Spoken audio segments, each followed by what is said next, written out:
Aloha. Welcome to the 40th Annual Hawaii International Film Festival presented by Holly Kalani and our discussion with filmmaker Amber McClure, director of the film Finding Dohi. We would like to extend our thanks to Film Hawaii, the Hawaii Film Office, and the Nichols Family Film Fund for sponsoring this film section, the Made in Hawaii section. My name is Anderson Lay. I'm the artistic director of the festival, and welcome to this Q&A. Before we start with the Q&A with Amber, just some quick housekeeping bits. Our programming updates for all the up-to-date information on additions to our program and to the full schedule of films, events, HIFF Talk story sessions, and Q&As, visit our website at hiff.org. That's www.hiff.org. If you want to participate in our audience award voting process, go to Hawaii News Now's portal. Please head to hawaiinewsnow.com/HIFF to cast your vote for your favorite narrative, documentary, and short films. Well, mahalo to Hawaii News Now for all their support. So without further ado, Amber, thank you for joining us for this Q&A for your film. Thank you for having me. I'm excited.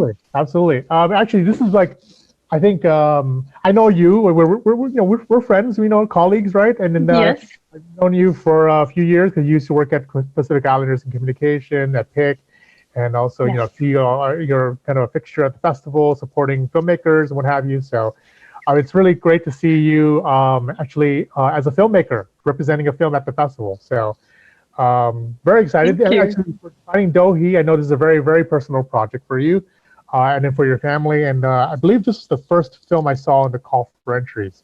When I opened call for entries, is the first film I saw. I was like, oh, it's Amber's film. I want to see it. Oh, wow. Really? Yeah. So that was like back in like pre-lockdown, before the lockdown, when we were all living blissfully, before right, the lockdown. Right. Innocently and blissfully.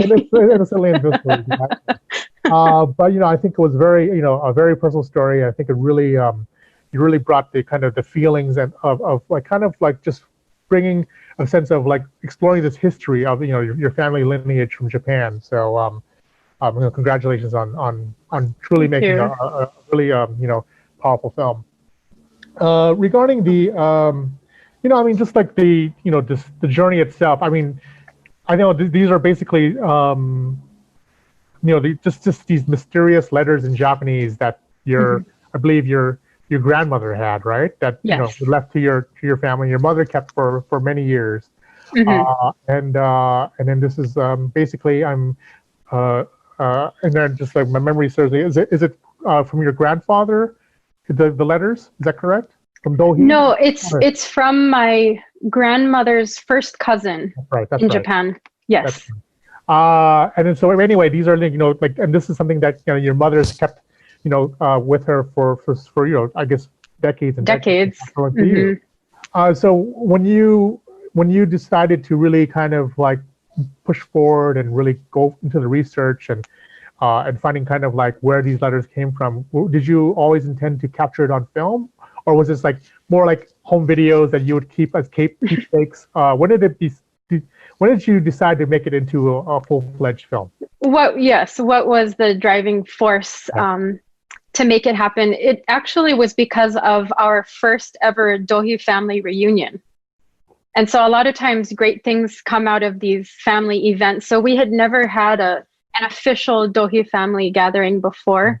So my grandmother and her two sisters stayed in Hawaii, but all of their brothers ended up in California. Right. I believe they all ended up in California. So it took a while for us to plan this reunion. And right around the same time, we had decided to go to Japan. And so all of these things came together. And looking back on it, I honestly feel like all of the different opportunities I've taken advantage of and career pursuits that I've taken advantage of in my life all led me to finishing this story. So it was truly a magical experience. Yeah. And the fact that we had the forethought to film it, mostly to show at the family reunion, but it ended up becoming something that we felt could be meaningful for strangers as well to watch. So when you were planning the family trip with your mom to Japan, like, I mean, I mean, you were wearing basically two hats because you as, the daughter, Right. versus like you as the filmmaker trying to document. How did Uh-huh. you kind of like, I mean, was it kind of difficult to navigate between the two worlds?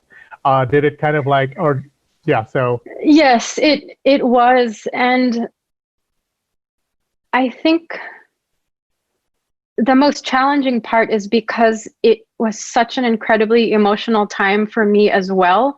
And I think typically for documentary filmmakers, they are emotionally invested, but perhaps not quite as Right. invested It's still in, and detached. It's because, still detached. yeah. Right? Yeah, yeah, yeah. And it was also somewhat of a detective story. So Mhm. the events and characters were unfolding and we're learning people's names and relationship to us while we're traveling, dragging suitcases of camera equipment through the countryside and Sure. off trains and planes and Yeah. vans. So it was very overwhelming. And there were a few times where, looking back, I do feel kind of bad, but I wanted my mom to have more of a reaction, and that was the documentarian part of me wanting her to have this or crying. Yeah, yeah, yeah, yeah, And yeah. a few times she didn't, and I realized that we all have our own Ways. journey and our own ways of reacting, Yeah. and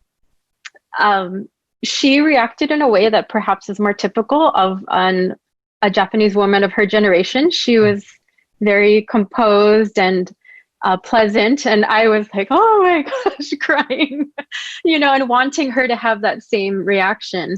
Yeah. But the way that she and I both tend to process information is later on.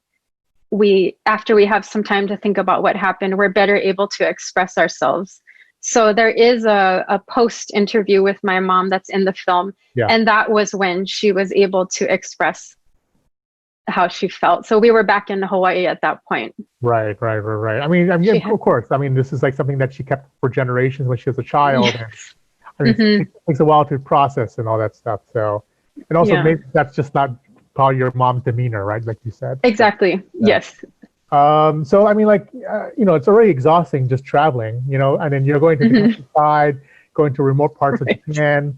I mean, like, I mean, were you conscious of like, like, did you run into situations like, oh my God, this camera, we forgot to charge the batteries or something, like it's like, Yes. Well, we we did have an incident in City Hall where I don't recall exactly what happened, but something was wrong with the mic, oh, and okay, it kept popping and dropping audio in and out. And Lehu, my partner who filmed, he's like, "Oh my gosh, he knew this was the moment." And he said the mic's not working, so he had to do something and hold it. yeah, And the added challenge for him is not understanding Japanese. I right, had to keep looking at him and say, film this. This yeah, is yeah, yeah, important. And he's trying his hardest. So right. you have the challenge of, limited equipment, limited crew, Yeah, language barrier, yeah, um, lots of emotions and moving parts. right. And it was only over 2 days. It was only over 2 days. That's crazy. Yes. At first, I mean, like the film itself feels like it's like at least a week or 2 weeks or I something. know. No, it was one day we visit the temple in the beginning of the film. Uh-huh. And I don't think it's a crucial detail, but that temple was actually where my mother's grandfather um, had lived. But Uh-huh. we were trying to learn about both sides of her family. But it was so beautiful the way that the monk in the film and his mother connected to the story. And one thing that was so deeply meaningful to all of us and we'll never forget is they located my great grandfather's sister in their temple book, in their temple directory.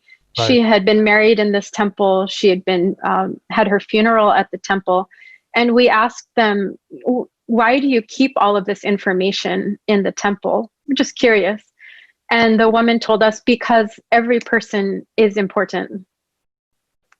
That's Wow. it. Yeah. Yeah. And it was I'm getting emotional thinking about it right now, but Right. so we Right. wanted to make sure to keep them in the film because that was really just incredible. for a genealogist, I think you can't ask for anything Yeah, better. absolutely. So did you, when planning for the, the shoot, planning for the trip, and and also shooting the trip, the journey itself, did you already have sort of a somewhat game plan, or were you just gonna just be, well, let's just take where fate leads us or something, like it's like, because also capturing on documentary filmmaking, it's all about the kind of like happy accidents in a way, like I mean, or filmmaking in general, right? So, were there any surprises that, I mean, maybe that was, the directory, like you just described, was the surprise that was not part of the whole overall plan. Yeah. Yeah. Well, this is, I shouldn't keep talking about things that are not in the film, but circling back to the same temple. Yeah. A quick story about that is Junko, who's in our film, and she helped us so much. I can't even explain how much. How amazing is she? She's so amazing. She's so amazing. I still talk. It was her birthday the other day, and I said, I just want to remind you how amazing you are. Yeah. Happy birthday. She volunteers at the Immigration Museum, but her experience helping us was this city where my great-grandfather lived. There were something like 9 temples in this village, and she called every single temple. And the first woman who helped her said, I'm sorry, we don't know anybody by that name, but good luck to you. And so Junko called every single temple. Nobody knew the family, and she decided for some reason to call that first woman again and just to say thank you for your help. And the woman said, you know what? I really want to help you. I'm going to go look one more time. And she ended up finding my great-grandfather's sister. Wow, that's great. I know. She said, I just want to try one more time. It was an unusual name. Right. And so from this one woman, and she's the one who said, each person is important. So that woman and Junko were both extremely important. And they both kept saying to us that they felt that our ancestors were making this happen. Wow. There is no other explanation for why all of these pieces were coming together for us. I mean, yeah, I mean, aside from Junko being very, very nice, what compelled her to actually go back and call and just say thank you to the first lady? She said she doesn't know. She just thought the woman was really helpful and she wanted to express her thanks. And she doesn't know. She said it had to have been something guiding me to call this woman again. Yeah. And then how was, was this your first trip to Japan? I mean, you've been to Japan before, right? Yeah. I studied Japanese in Tokyo when I was 20, and I didn't have enough money to travel. I knew where our family was from. Right. And I had visited Hiroshima as a teenager. And I knew that the family was from somewhere near Hiroshima, but this was our first time to the villages where our family is from. Would you say that you are probably more familiar with Japanese culture than your mom? In some ways, because I speak and understand Japanese, yes. Yeah. And that was a conscious decision that I made, realizing that if I didn't learn that, that would be it really for our connection, besides our connections with food and graveyards. Yeah. There's not much that my mom was able to share with me, unfortunately. And that's also one of the themes of the film, is what is lost when language and culture is discouraged from being passed down. Yeah. I mean, maybe in a way it's because, maybe your mother is kind of like her delayed reaction, so to speak, is because maybe because you understood at least more when that's a great point. Yeah. Yes. Yeah. And also just the initial shock that this actually it was pretty shocking. Right. Yeah. I mean, so for those 2 days, did you sleep at all, or Well, the first night we we sat and had dinner, and they had some beers. I'm allergic to alcohol. My mom and I are allergic, so we just watched them drink some beers and reflect on, that was an amazing day. Let's see what happens tomorrow. So the next day we woke up early, went to the Oshima college where I had some students from over the years teaching at Kauai Community College. So I think there were 9 of us. We jumped in a van, the school van, and they drove us to City Hall. And then after we confirmed that the man who wrote the letters was my grandmother's cousin, we then visited the cousin's daughter-in-law. And we went to lunch.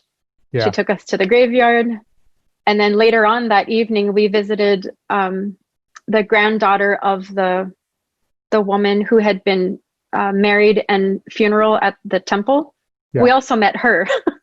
So we met with several family members, but only the one made it into the film. Right. 2 days. It's 2 days. Yeah, it's crazy. So and then those 2 days, and then on your flight back to Hawaii, were you? Were you just talking to your mom just about all this? That flight must have been emotional, informational. Yes. Like, just walk us through how would that? What did you guys talk about? Well, we did stay a few more days in Japan because I wanted to show my mom where I had lived in Tokyo and the school I went to. But we just really wanted to pack on the emotion and trauma. The next day, we went to the Hiroshima Peace Memorial, which is so another incredibly right. Yeah. Some light entertainment the next day. So we woke up the next morning. We shot one interview that made it into the film where I'm crying quite a bit. And that's at the end of the film. And then we went to the memorial. And so we had a couple of days to decompress. And we just kept talking about how amazing these coincidences were. And, how is it possible that we were able to have all these pieces come together? And, what do we do now? And my mom was more rejuvenated. She thought, wow, if we can find out about, my great grandfather, maybe we can find out more. And my reaction was more, I was excited about these connections that we had made with humans, and not just with family, but also with Junko and also Yuka, who is in the film. Right. We had made great friendships and great relationships. And that part was so incredible to me that I think for me, it means that this research and this pursuit of trying to understand more about your family, it's really more about the journey, as people like to say, than the actual, finding out of the names and the meeting the people. Because sometimes for a lot of people, that's just not possible. The information just isn't there. Yeah. And I don't want this to be discouraging for people. I really want this to be empowering and have people say, wow, I want to go and see these places and then meet people from the place and establish these friendships and relationships. No, that's very true. And again, if Junko didn't call that woman again from the first temple, this wouldn't have happened. You would have never found out. So, okay, so you're back home. You have all this footage, and then how was the kind of story? Just the construction process, editing process, making it into a complete film. How was that? Was it grueling, or did you already have an idea? Oh, it was grueling. Yes. Yeah. I knew that it wasn't a strong enough, or we didn't have enough content to make it a feature. So right away, I knew that I needed to keep it in about 20 minutes. And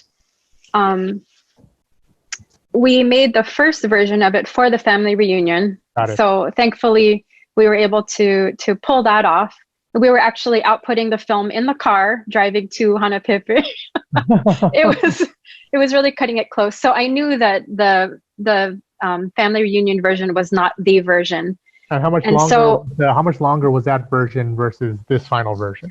It was actually a little bit shorter. I think it was closer to 21, 22 minutes. Got it. And the reaction that I got from our family was beyond what I thought would have. I don't think I put much thought into it, but I had cousins I'd never met before hugging me, crying, and saying, sorry, thank you for this gift, Yeah. So I it mean, was really I mean, special. I mean, for you, you're like, oh, I gotta put this together for the family reunion. Like, Yeah, yeah, yeah.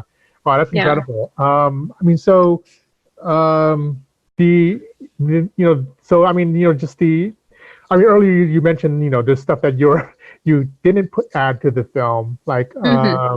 was it just a conscious decision because of running time? You wanted to keep it within that 20-ish minutes? Yeah. Okay, right, Um, but what ended up happening when I made that commitment to finish it as a film that would be seen by strangers, to put it, simply.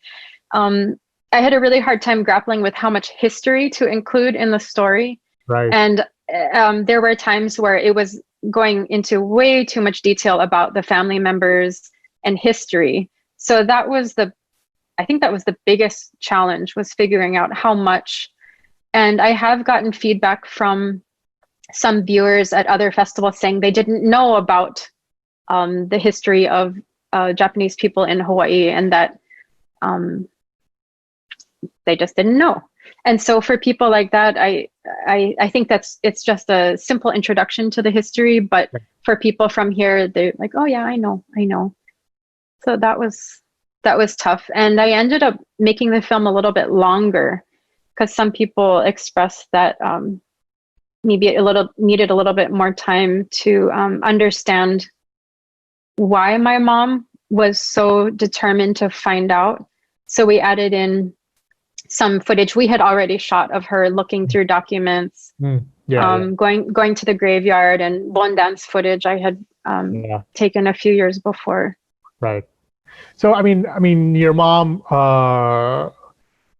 very much is like what you see, what you get on the screen. That's just your mom. But Yes. was she open to being the subject of a film? I mean, in a way, opening it up to strangers, so to speak, this personal Um, story, or I would you have think to poke her? so. Yeah, I mean, when it was just for the family reunion, then yes, she understood absolutely that this is something that I want to show to my cousins and yeah, everyone, right, because almost all of them, that are her age and younger, they didn't know their grandparents, and yeah, so it was very interesting for all of them.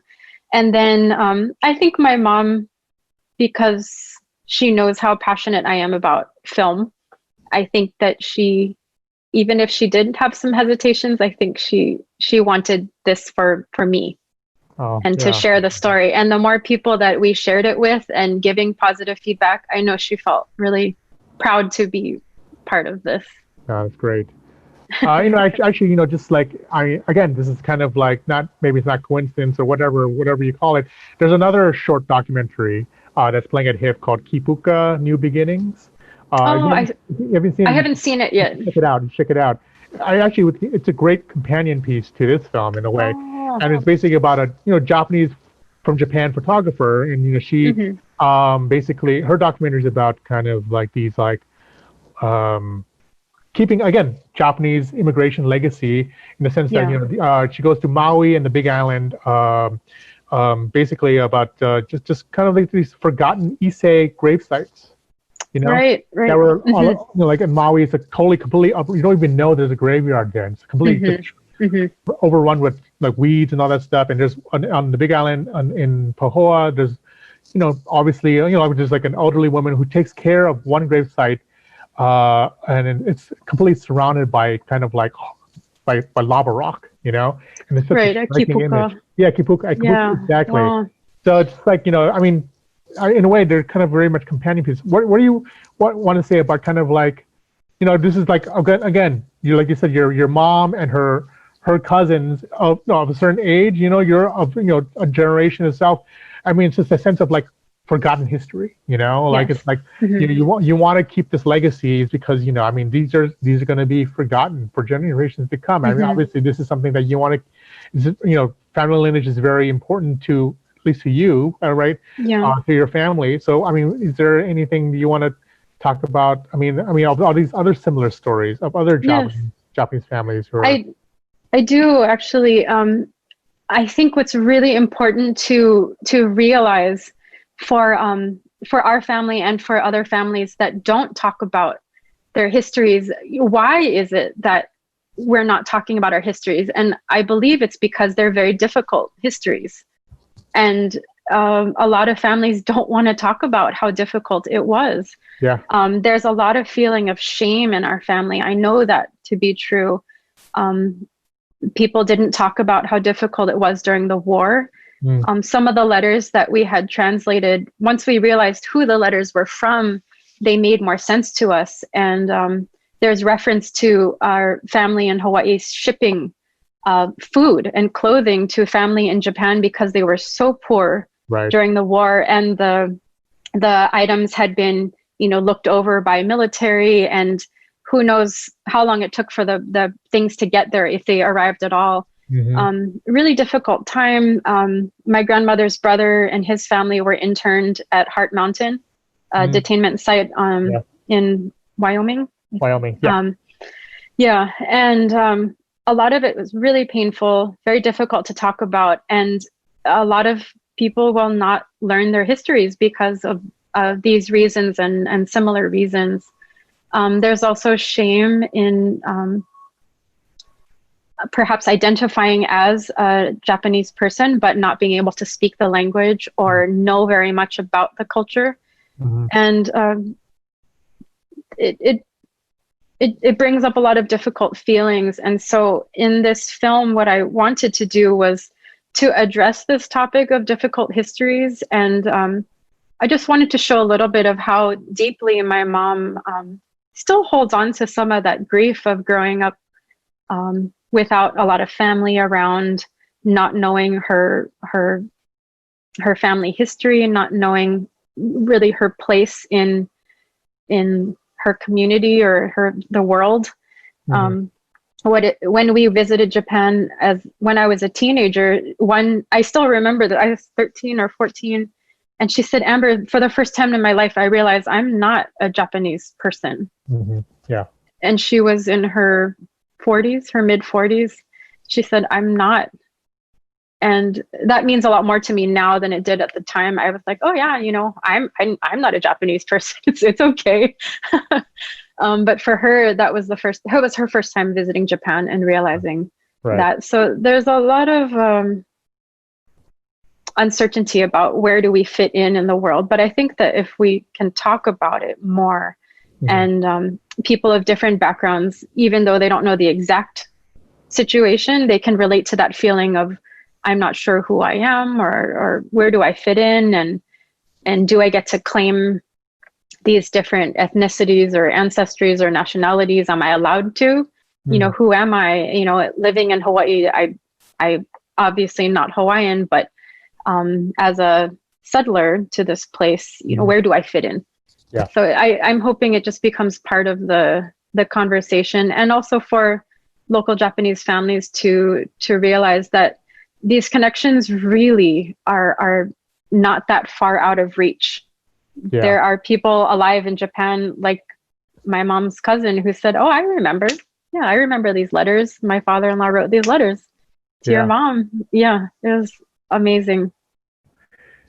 I mean, in this world now of 23andMe and Lewis Henry Gates, it's like, this is like, there's a sense of like, tracking your family tree. It's kind of like, in a way, kind of in the zeitgeist to know more about your history, right? So, is there any like now? I mean, do you think?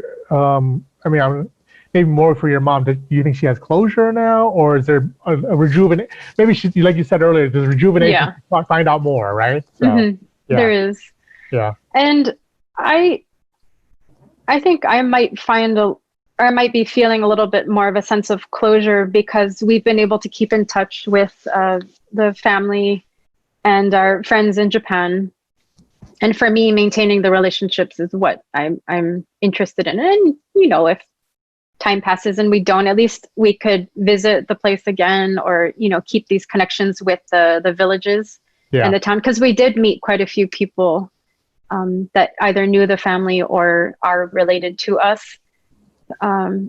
But for my mom, we do plan to visit again next year. It was a worldwide conference of Yamaguchi Prefecture descendants It was supposed to be in November next month, but of course it's been postponed. Right. So we do plan to go again. And I know she's very much looking forward to going again and possibly being able to participate more than she was able to last time. Right. Yeah, right.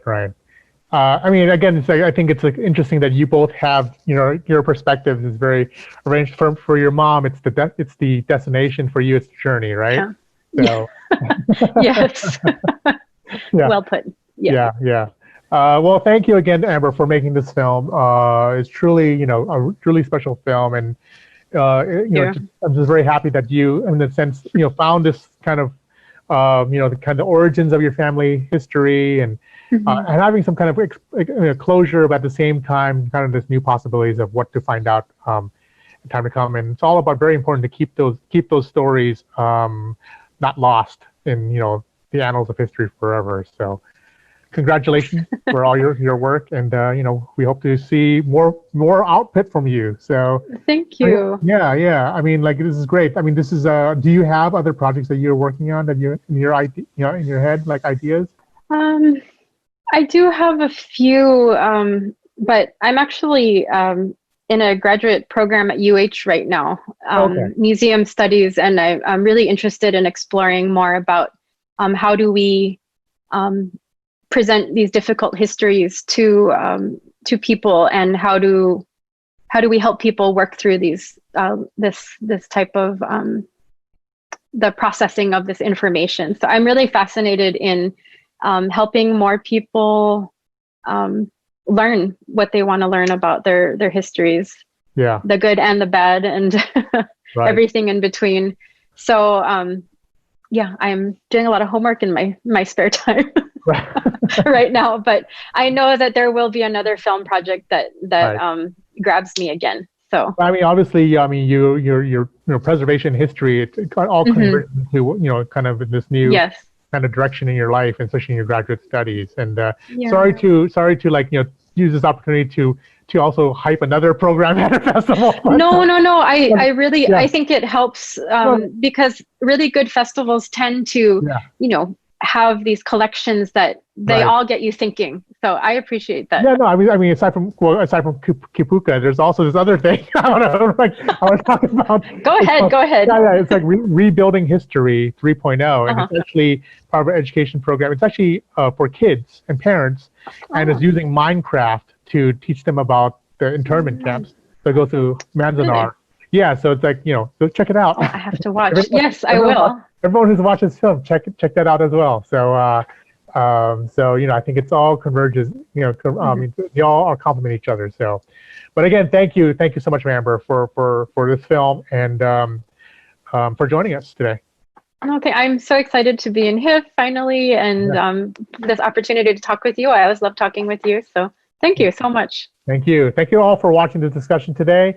And a special mahalo to all of our HIFF sponsors, board of directors, audience members, HIFF Ohana members, and of course our volunteers for making this all a reality. So thank you very much, and we'll talk to you soon. Thank you.